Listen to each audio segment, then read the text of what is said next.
All right, we are underway. This is Glenn Loury with the Glenn Show at bloggingheads.tv. I'm a professor of economics and of international and public affairs at Brown University, and the Watson Institute of International and Public Affairs here at Brown sponsors the Glenn Show. And I'm with John McWhorter, my frequent conversation partner. He's professor of the humanities at Columbia University. He and I are the blog guys at bloggingheads.tv. And we are back. Only a few days ago, I think 4 days ago, you and I recorded a conversation about a documentary film, the Trayvon Hoax, that was produced, directed by Joel Gilbert, a filmmaker, an investigative journalist. And we opined here that while we didn't know whether the claims in the film were true or false, we thought that they were sufficiently credibly presented by Gilbert in the medium that we saw. We saw the film and we saw a book that Gilbert has written based on the research he did for the film. It was sufficiently credible that it shouldn't be dismissed out of hand, and that it was worthwhile taking on board the claims that were being made because of the profound implications we thought following from those claims, were they to be true. We also exploited, I guess I could say, the fact that George Zimmerman, who was the person charged and the killer of Trayvon Martin and charged with his murder and acquitted at trial, has brought a lawsuit based on the evidence provided in the film against the Trayvon Martin family, the lawyers who represented him, the family, the prosecutors who brought the case against George Zimmerman. Zimmerman has brought this lawsuit. That's a fact. There's no disputing that the lawsuit has been brought.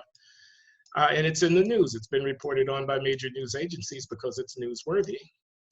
And the lawsuit is rooted in the claims made in the film, which makes the film newsworthy. And we thought it worth discussing. So we did. We did. That was part one of this conversation. We are now in part two of this conversation because blowback is upon us. Mm-hmm.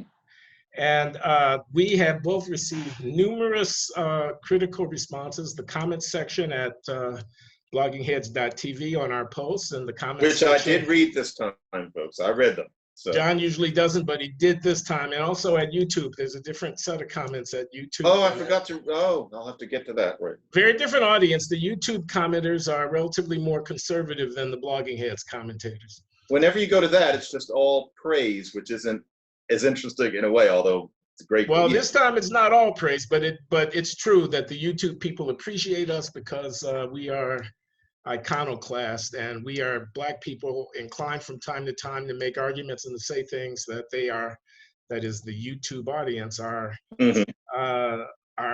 not often finding Black people to say. So they appreciate us for that reason, which is not exactly helpful. Since, right, yeah. Nice, but you don't learn as much because you're waiting for a challenge, that's all. Yeah. It's two different communities of people, both of whom follow us and react to what it is that we have to say. Yeah. And those comments are mixed, and many of them are praiseworthy, but some of them are really quite critical. And I wanted to get us started here in this part two conversation, John, by just sharing one piece of feedback. This was not a public comment posted. This was a private letter written to me and you by a viewer who I will not name. And he says, "Dear Professors Loury and McWhorter, I'm sharing the entirety of his comment because it's pertinent to what we're doing here in part two, which is assessing what we did in part one." And can we identify this person's occupation, or is that even too much? Because I liked his occupation. Do I know his occupation? He's an associate professor of philosophy somewhere. Yeah, a philosophy professor wrote both of us. Anyway, yeah. So. He says, "I should preface this by saying what a big fan I am of the Glenn Show and your discussions there. I've been a watcher for a couple of years now. I wanted to write with some concerns about your discussion last week about the Trayvon Hoax book and documentary. I'm cautious about expressing an opinion given that you've both read the book and watched the film, and I haven't. If it were a big deal to me whether Zimmerman is guilty, I would read the book and make up my own mind about the issue. What is a big deal to me is your credibility. I think the two of you play an important role as members of the intellectual dark web, the IDF, who have recognition from mainstream academia. I'm worried about the reactions you might be courting with this, so I wanted to make sure you're confident that these arguments from Gilbert deserve the credit and signal boosting that you're giving them. In particular, I'm very concerned that someone like Gilbert, who clearly has an agenda that overruled his commitment to the truth in the case of Obama's parentage, is exactly the sort of person who might deceptively present evidence or even make it up from scratch. And let me just mention as an aside here that what this writer is referring to is the fact that Joel Gilbert, who is the director and producer of the Trayvon Hoax film about which we're talking now, is also the director and producer of a film called Dreams from My Real Father, which alleges that the paternity of Barack Hussein Obama, the first Black president, is not as it has been presented to us in the large narrative, that his father was a Kenyan national who came to the United States as a student, met and had a child with Stanley Ann Dunham, who is Barack Obama's mother, married but betrayed the marriage and deserted Dunham and the young Obama early in his life. And that was a phenomenon that bore down on Obama throughout his life. The Dreams from My Father. Gilbert's film alleges that, in fact, Obama's real father is Frank Marshall Davis, a man who was a friend of the Dunham family, a good friend of Obama's grandfather, of Obama's mother's father. And he claims that it was he who, in fact, was the father of Barack Obama. And he develops that allegation. So in any case, our fan who writes with his concern says that clearly Gilbert has an agenda. He's exactly the sort of person who might deceptively present evidence to make it, or even make it up from scratch. The fact that I continue with this comment as a way of prefacing our discussion, the fact that you both agree that Gilbert makes a credible case speaks strongly in favor of his credibility. On the other hand, his past track record of defending ideas that are clearly false, conspiracy theories, greatly undermines his credibility. If this is really a hoax, why didn't the mainstream journalists discover it, like what happened with the UVA rape hoax? I'm not sure what to think about this, but I hope you haven't staked your own credibility on something that might itself turn out to be a hoax. And if you have, I hope you'll be open to walking back your support for Gilbert in that event. Best, and then it's signed by the name of the writer. Mm-hmm. So that's I'm laying that out by way of introduction here, John. I'm turning the floor over to you. How would you respond to our professor, our associate professor of philosophy, and others who have harbored similar concerns? It's a very reasonable position to have, and I, for one, can say, as I know you would, that if this turns out to have been nonsense, if Gilbert really did make up this stuff, then I will be the first person to fall on my sword, openly admit it. I will not even pull the business of kind of never getting around to mentioning it or saying I could have been more careful. I will say I was wrong. Nevertheless, I think the nature of this evidence is such that it requires airing. I like that expression, the signal strengthening that he uses. This needs signal strengthening because the answer to his very reasonable question as to why nobody else has dug this up is because I think that the Trayvon case has taken on an iconic status beyond the UVA rape case. And I think that the typical mainstream journalist of whatever color wouldn't touch this. And so the unfortunate thing, the uncomfortable thing is that probably the only person who would look into this with clear eyes and really see the facts for what they were or weren't about this case is going to be somebody from quote unquote the other side. And we can't control, how genteel or, how, careful this person is in picking their friends. We can't pick the perfect, sober conservative who writes for First Things or something like that. The chances it was going to be somebody like that were very small. It's going to be somebody a little more colorful than that. And so basically it comes down to, as you answered in your letter back to this person, we can't suppress this just because we don't love everything about where the source comes from. We simply can't, for the reason that the facts are so compelling. And Glenn, I want to insert something because it's not only comments, also Twitter, which, I don't read closely, but I can't help but see things in the fire hose. I tweeted saying that Martin attacked Zimmerman and not vice versa. And there are some people who I think read the tweet rather than listening to our podcast, although one of them ought to be ashamed of themselves if they did listen to the podcast and still had the same objection. They're saying, are we actually claiming that essentially it was Martin driving around in a van or chasing a little man around the complex and Zimmerman is the victim? And, you know, I'm sure there are words for this in some languages, but frankly, why would we mean that? You know, even if you disagree with us, you know that we're not stupid. And a person like that hears me say this and says, yeah, that's what I wondered. To which my response is, no, that's just it. You shouldn't wonder. Why would our IQs drop to 30 all of a sudden? Clearly, we didn't mean that it was the reverse. I mean, this is the real world. I wonder what the word for that is in Dutch or something like that. We are the same people we always were. Nevertheless, it seems, I'm almost done. It seems, based on the Gilbert account, and there are problems here, which we'll talk about, what happened was not that Zimmerman drove round and round and round and round and chased Trayvon Martin until it drove him crazy and he turned around and punched him because he was tired of being chased. From what Gilbert says, and there is transcript evidence to suggest that this is what happened, because we were given grievously edited versions of the police recordings. Zimmerman followed Martin for a bit. Then he stopped, and the police told him that he did not need to follow him anymore, but Martin noticed that he was being followed for a bit. Then Zimmerman got out of the car and walked somewhat into the complex and looked around, standing still, to see if he could get a sense of where Martin had gone off to if the police needed that information. Upon which Martin jumped out from either behind something or out of the bushes and said, "You got a problem?" And Zimmerman said, "No, I don't have a problem." He said, "Well, you got one now," and proceeded to beat the hell out of him. This is Zimmerman's account, yeah. This is Zimmerman. And so what many people have said is that still Zimmerman started it, and certainly he did. I don't think either one of us deny that. We're not saying that Zimmerman did not start this, and they're similar. So what's he doing with a gun in the first place? But it seems that it was not that Zimmerman trailed Martin for a long, long time, and there is no phone evidence suggesting him saying to anybody that that's what was going on. Rachel Gentile was coached about that and made it up. So it's just different than what we've been told. Yes, Zimmerman pursued him, but briefly, what he was jumped for was standing still and just turning his head round and round. I just wanted to get that in. No problem.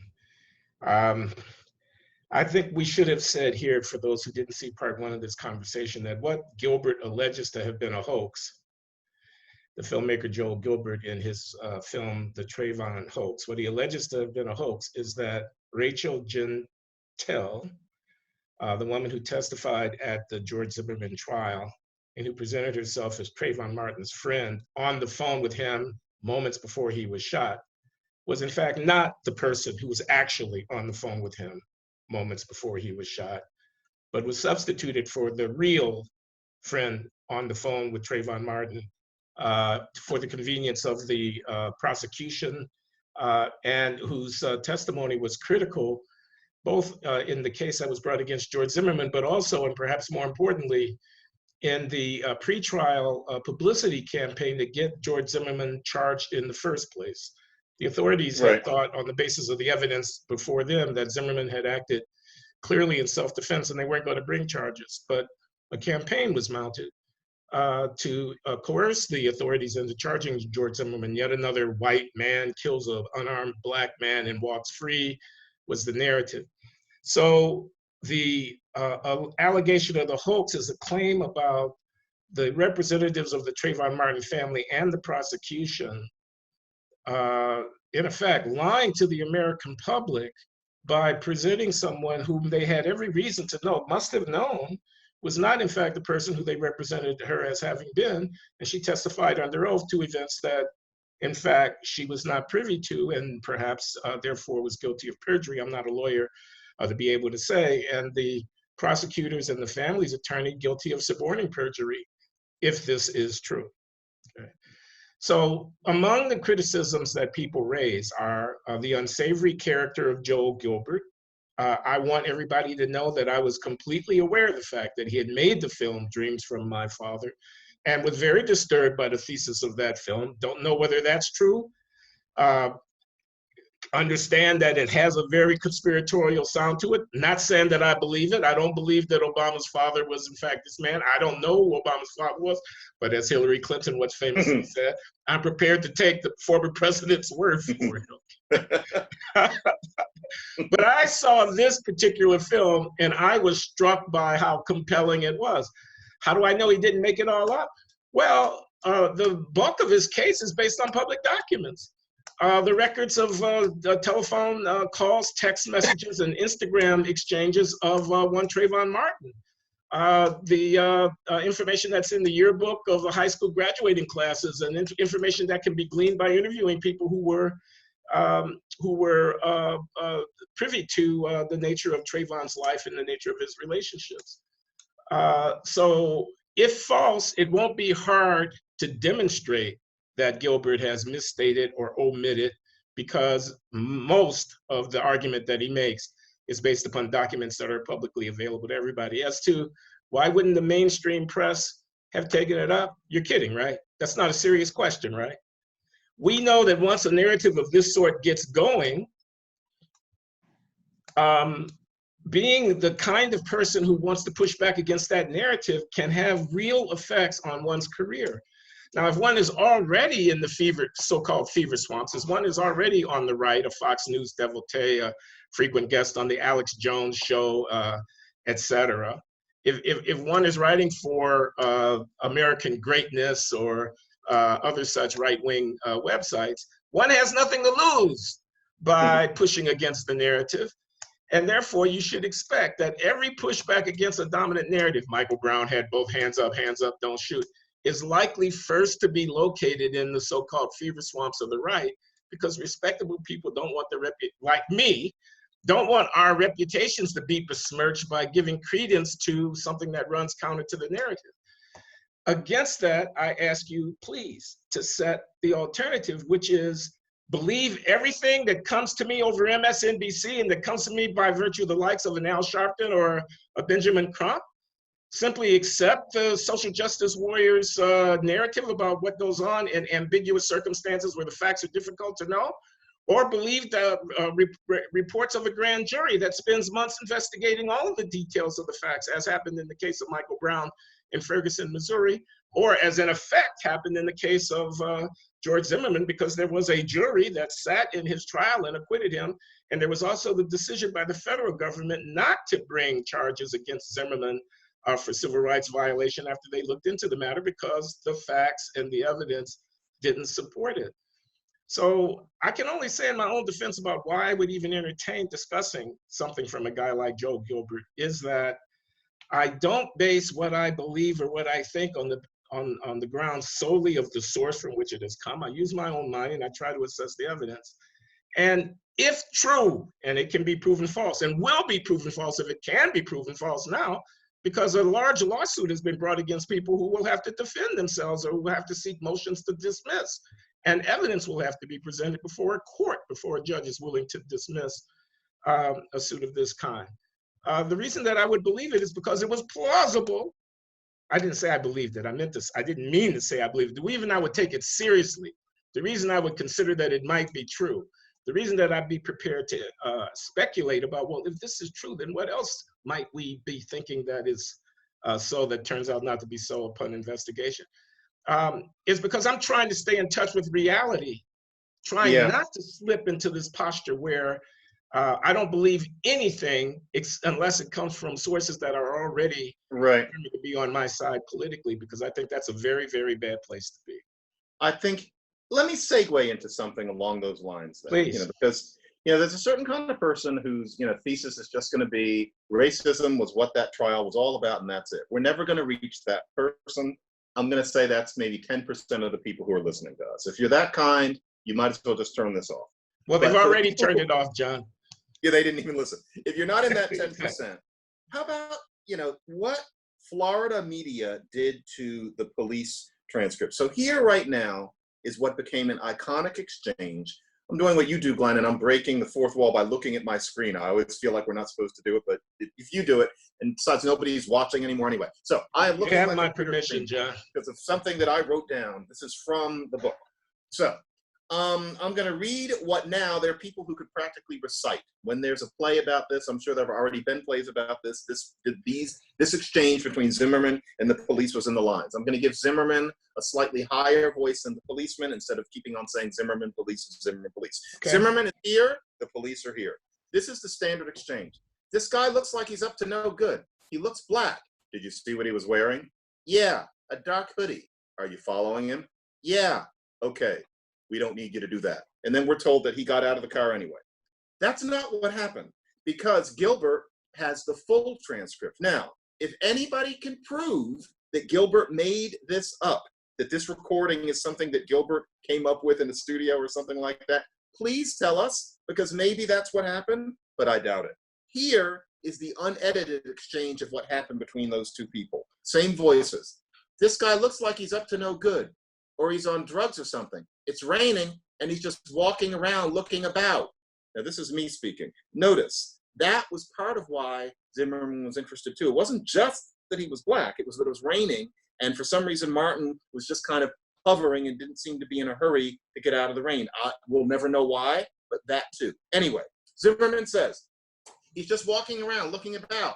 Okay, and this guy, is he black, white, or Hispanic? He looks black. So Zimmerman did not say, this guy looks like he's up to no good. He looks black, which has made him, this Latino guy, a racist forever. Rather, it was all broken up. Okay, and this guy, is he black, white, or Hispanic? He looks black. Did you see what he was wearing? Yeah, a dark hoodie, like a gray hoodie. He wore jeans or sweatpants and white tennis shoes. In other words, this is me speaking. It wasn't just the hoodie. It wasn't Zimmerman for some reason thought of somebody wearing a hoodie as a thug. He described a lot of his clothes. The hoodie is just what we heard in that transcript. Yeah, dark hoodie, like a gray hoodie. He wore jeans or sweatpants and white tennis shoes. Are you following him? Yeah. Okay, we don't need you to do that. Okay, is what Zimmerman said. The television stations cut off the okay. Zimmerman did not just jump out of the car and start following him. He went up onto the curb, walked a little bit into the complex, just looking to see where the man had gone. He didn't keep running after him, with his gun held out or something like that. So it's a different scene than what we've heard, and what a lot of us imagine, including me until about 10 minutes ago, is based on a grievously edited version of the transcript. And there's a mental, and somebody likes me using this word, I'm going to use it again, equipoise, that we must maintain here, which is to be able to separate our hearts from our head. I started to write a piece about this, and then I realized there's no hope, nobody's going to take it. But I want to read a little something that I wrote, because it'll probably never make it into the media, and I'm going to give this piece. I said, here it is, wait a minute, wait. I said, here we go. There are always people arguing that America would have no race problem if certain types didn't keep stirring it up. And Gilbert is one of them, of what would appear to be a near obsessive strife. The amount of not only pouring through phone records and yearbooks, but subterfuges and sheer shoe leather involved in this man's unearthing of these facts about obscure, uncelebrated black kids and their parents minding their business in Florida 7 years ago is, in itself, rather staggering. I get the feeling those words will only be heard here. Nobody's going to publish it. But this man is being Joe Gilbert, just to yes, make sure. Right. So anyway, yes, all of that is true. That is how I feel about reading about all this work. Nevertheless, that transcript is not a lie, and it creates a different picture from what we've been told about what, for example, George Zimmerman was like. Anyway, Glenn, your turn. No, you're just saying you object to having the wool pulled over your eyes. When you saw the full transcript, you realized the story was rather different than the one that had been put in front of us. And it should be pointed out that Trayvon Martin is killed at the end of February 2012. That's before Michael Brown. Okay, Michael Brown comes after that. Ferguson, Missouri comes after that. Black Lives Matter come after that. The killing of Trayvon Martin and the characterization of George Zimmerman in the unflattering terms that you've alluded to was the forerunner of a larger dynamic in American political culture, having to do with open season, as Benjamin Trump calls it in his new book, open season on unarmed Black youths. That narrative got filtered through a number of specific instances. Tamir Rice being shot by police at the age of 12 years old with a toy gun in his hand in a park in Cleveland. Eric Garner being choked to death by a police officer when he resisted arrest selling loose cigarettes outside of a convenience store in Staten Island. And many others. Okay. John Crawford gets shot to death at a Walmart for holding up a toy gun. Philando Castile reaches for his wallet when stopped in a car and gets shot dead because somebody thinks that he's reaching for his gun. They go on and on, yeah. Walter Scott shot in the back by a South Carolina police officer unarmed while he was fleeing. It's running, and there's film of it, right? Exactly. So the political consequences of these events and the way in which a larger narrative about American society, a narrative so powerful that it would drive Colin Kaepernick, for example, to take a knee rather than to stand during the national anthem at a football game because he doesn't want to salute the flag. I don't quote him exactly, but I quote him approximately, of a country where young black men are being gunned down by police at will. And the question is whether or not, whatever the larger judgment we might make about the need for social justice reform, the bringing of such arguments rooted in an interpretation of facts that turns out to be faulty can be justified. Now, there are people who will argue that for the sake of the larger benefit, we know that there's injustice in America. We know the police are off the chain in many black communities. We know that black people are racially profiled in department stores and neighborhoods and so forth and so on. We know that there's structural racism. We know that there's mass incarceration. We know that there are militarized police. We know that there's too much of the raising of funds by local authorities by imposing fines on poor black people who barely have the ability to pay for it, et cetera, et cetera. We know that there are racist cops out there. Because these things are true, if an event comes along which can be massaged in such a manner as to further our campaign against them, then we should get behind that interpretation regardless of the facts. That much has actually been said to me. Who cares what the facts are? I've been told. We know what the larger justice questions are. If George Zimmerman hadn't gotten out of that vehicle, Trayvon Martin would still be alive. Trayvon Martin is dead, and George Zimmerman is a bad person. And you know why he got out of that vehicle? Because of race, because of racism, because of racial profiling, because of racial stereotypes. Members of the US Congress, at least Bobby Rush, one member, actually appeared on the floor of the House of Representatives wearing a hoodie underneath his suit. He pulls the hood of the hoodie up as he's making his speech. This is theater. Theater in the service of what? In the service of a narrative about the conditions of black people, et cetera. So we're trying to stay in touch with reality. Joel Gilbert might be a bad person. I don't know him personally. I accept the characterization that he's engaged in certain, projects that are, like the Dreams from My Real Father, that are conspiracy theory-esque. They could well be conspiracy theories. I frankly don't know the truth or falsity of his claims about Obama's paternity, but as I say, I'm prepared to take the president's word for it. Okay. And but to say there's nothing that could appear on Fox News that I'll ever treat seriously, when I know that the press are partisan. I mean, the rational response to living in a world in which there is increasing polarization and partisanship and reportage from news sources who have agendas is to avail oneself of a wide range of reports and to try to figure out on the basis of what's being said from all quarters what it is that makes most sense to believe. It's not to shut down everything that comes out of anybody who might have been a Trump supporter preemptively on the claim that, well, we know what their motives are, therefore we know that anything they say must be in the service of those motives, and since their motives are not our motives, we're changing the channel. Anyway. Yeah. That's what I would say. Or how about this?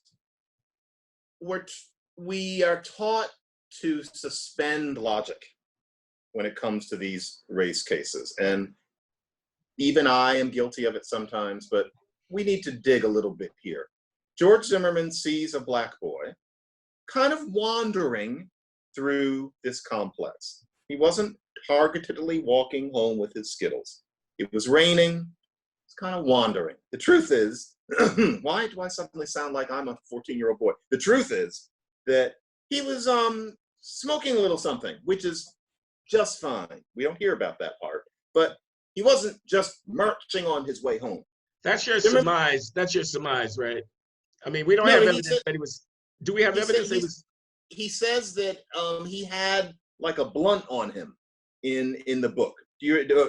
Does that Yeah. not come up in the film? I don't remember that. I don't say it does or it doesn't. I'm asking. I could be wrong, but a blunt is involved in this somehow. And that's, fine, Trayvon, great. But it means that he was not in a hurry for some reason. Right. So Zimmerman sees him, and we think, well, he's just singling him out because he's black. If there had been a white, boy walking through, he wouldn't have turned his head. Now, all of us know deep down that Zimmerman may have had a reason for thinking that a black boy was more likely to be a thief in that neighborhood than a white boy. Very few people live in Sanford, Florida, but all of us are thinking there may have been some reason. And as it turns out, let's try this. If there had been a spate of people putting nooses on doorknobs in that complex, and black people are scared, and these white hooligans, we would have heard all about that. But what we don't hear is that at that time, there had been a spate of robberies in that neighborhood, perpetrated, for whatever it's worth, by young black men. And so Zimmerman singled out Trayvon Martin, not simply because he thinks black people are apes, but because black men are the ones who had been doing the stealing. Now, the sensible part of us thinks, why would he not see skin color as a distinguishing trait and be at least suspicious under those conditions? But the other part of us, we're encouraged to use this kind of reptilian brain when it comes to thinking about these things. We're supposed to think, no, even if he knew that there had been a spate of black men robbing people in the complex, he's still supposed to be no more suspicious of this boy kind of wandering his way through those sidewalks than he would be of a white boy or a Korean grandmother. That is shit. That is absolute shit. It's shit that we haven't been told that there was a spate of robberies in that complex at that very time.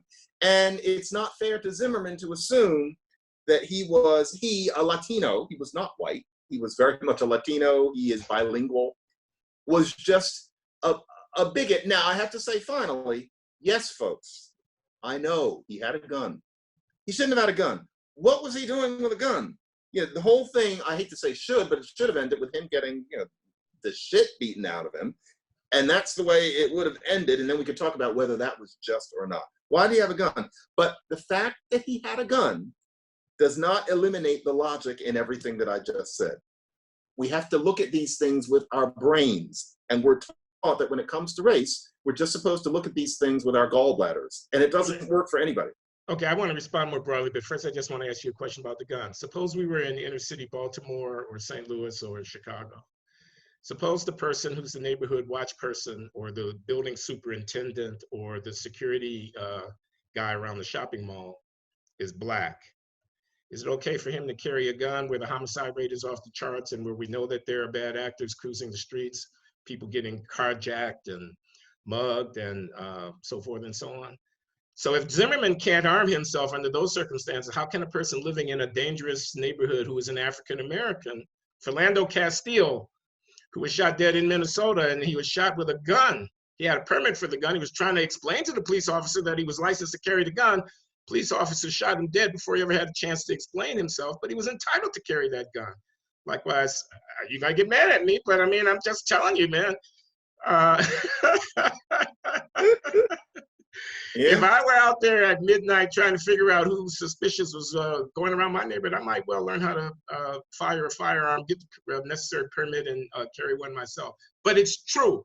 If George Zimmerman had stayed in that vehicle, Trayvon Martin would still be alive. That's true. It is. That. I want to point out, by the way, that you and I, John, have been at this thing here, commenting at bloggingheads.tv for a year or two, or 3 or 10. In fact, we were doing it when these events transpired in March of 2012.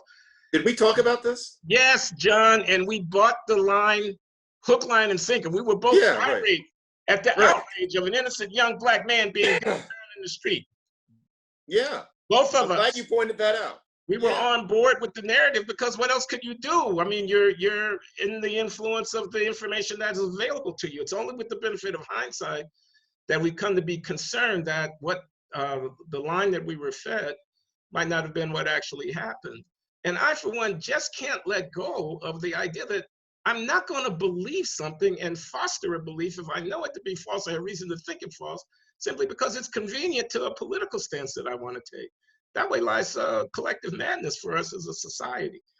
Remember, it's also a psychological and emotional stance. Many people derive a comfort from this victim position, and they don't want to give that up, and that's a lot of the anger. But anyway, go ahead. You said you've been paying attention to Twitter. I haven't. I've been afraid, but I have been looking at the comments. I've been afraid to look at Twitter. I have been looking at the comments because people are unrestrained out there. And a few of them are viciously critical of us as Uncle Tom sellout, been in the white world too long. Don't we realize, et cetera, et cetera. And I have to say, if your goal is to shut me up, that ain't gonna work, okay? That's gonna have the opposite effect. I'm not afraid of you, okay? Now, if I'm wrong, I'm wrong. If I'm wrong, if I'm proven wrong, I will admit that I'm wrong. I will apologize for being wrong. But I'll be damned if I'm going to be intimidated and cajoled and coerced into shutting up about what I think is going on in my society because some people think a Black man is not supposed to talk that way. They can kiss my derriere. That's my response. I'm glad you said that because I don't usually air that in public, but over the past about 6 months, it's occurred to me that since I could have a heart attack tomorrow, I want to get it out there too. The kinds of people who call us those sorts of names, which I think of as kind of the most primitive of our detractors, I think a lot of them actually think that they're going to scare us into not talking. And I want people to know that when I started doing this, I was in my mid-30s. I was, the fair-haired boy, and I think a lot of people thought because of that, and also I have a big face and big eyes, and you kind of think that because I don't talk like you that I can't fight, that I'm going to just kind of cower and go away. No, I'm not going away. And I want a lot of those people to know I've been doing this for 20 fucking years at this point, and I am still here. The people who were yelling at me in 2000, 2004, I am still here, and I'm going to stay here. And a lot of people have disappeared who do what I do, and I'm still here. So all those people who are going to call us all these names or all that rhetoric, etc. Nowadays, I just read right past it, but you're reminding me. They should know that you can scream all you want. You all the names that you use, you can come up with new ones because the fashions change about every 5 years. White supremacists, that's the new one. Go ahead, have fun with each other, but be under no illusion that I'm going to read something like that and think, oh dear, I better shut up. No, what you write will not matter to me at all. And when you wake up the next day, I will still be there. And when you're gone, I will still be here. And so will Glenn. Yeah, I want to get that out. It's the last time I'm ever going to say anything like that today. Well, John, for part 2, I think that suits as well as. No, it isn't. No, one more thing. Okay, well, you can have the last word in any case. I want to know what you think of this. Okay. The one thing that I don't get about Gilbert's case, why was Trayvon so mad? I mean, this is where we would end up falling on our swords. And so if Zimmerman is standing there just kind of looking around, why does Trayvon jump out of the bushes and practically beat him to death as opposed to maybe just socking him across the jaw? That doesn't quite cohere. And Gilbert says that it's because Trayvon's mad at Zimmerman for snitching. But the snitching is an intra-community thing. You wouldn't be mad at him for that. And it isn't that Trayvon was so high or anything like that. That wasn't found in his blood. What made him that mad? Now, back in the day, we thought that it was that Zimmerman had walked up and grabbed him by the elbow and said, "What are you doing here?" Even there, it was a little odd that he was that mad. But now there really is that little hair out of place. And I think we should acknowledge that. Well, I can't answer that. I can speculate about it. Trayvon Martin, a young Black man, he will not have been the first time that he had been profiled or felt that he was profiled. Probably not, yeah. According to the girlfriend on the phone with him, he's reported to have said something like he was being followed by a white cracker. I believe that phrase. So Rachel Gentrell, when she gave the testimony, she said, "Excuse my language, cracker." She referred to him. So I can imagine a young Trayvon Martin, who you get to know through Gilbert's reporting, is a guy that he's a player. He's active in his social life. He's got some relatively unsavory connections. He's interested in martial arts and fighting and in weapons and and hanging out and whatnot. And maybe in that social milieu, the idea of a white guy, he goes out to suburban Orlando. He goes to Sanford, Florida, from Miami, which is where he's from. He's been suspended from school for 10 days, and he's spending that time with his father at his father's fiance's place in Sanford, Florida, before this event. And he may think of that community as some kind of gentrified, mostly white kind of place where a guy like him off the streets of Miami is not kind of out of place, is going to be viewed with suspicion. And so he just got his back up, got pissed off. Who are you, you little white ass cracker following me around here? All I'm doing is smoking a blunt. What, you want something? You got a problem now. You weren't looking for trouble? Well, you got trouble, nigga. Like that. Right. I mean, I don't regard that as particularly unusual behavior for an African-American youngster from an urban community who might find himself in a white suburban enclave and might think that he's fallen under inappropriate suspicion. So that's all I can come up with. According to Zimmerman, he was beating the crap out of him. Zimmerman's head was bouncing off of the sidewalk. Martin had the better of him, and there was a pound and ground thing that was going on. But notice that in the trial, much of the argument turned on whether or not the voice crying out for help, which is recorded on somebody's cell phone, is George Zimmerman's voice or it's Trayvon Martin's voice. The parents were called as witnesses, and Martin's parents said, no, that's our boy's voice. And Zimmerman's mother says, no, that's my son's voice. It's Zimmerman.